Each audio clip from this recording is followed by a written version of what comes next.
భయపడకండి, HMP virus కొత్త virus ఏమీ కాదు, పాత వైరసే అని జాగ్రత్త పడాలి. నమస్తే, నేను మీ doctor Vasu Chaitanya. HMP virus కొత్త వైరస్ ఏమీ కాదు, దీన్ని 24 ఏళ్ల కిందనే కనుక్కున్నారు.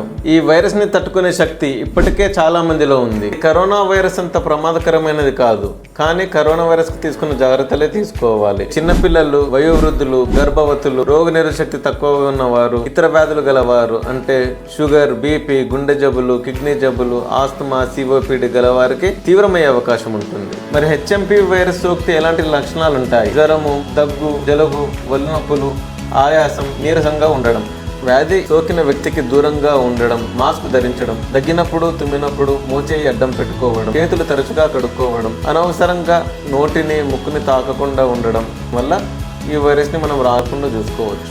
దీనికి వ్యాక్సిన్ కానీ మందులు కానీ ఇంకా రాలేదు కాబట్టి prevention is better than cure, అంటే వ్యాధి రాకుండా చూసుకోవడమే ఉత్తమమైన మార్గం.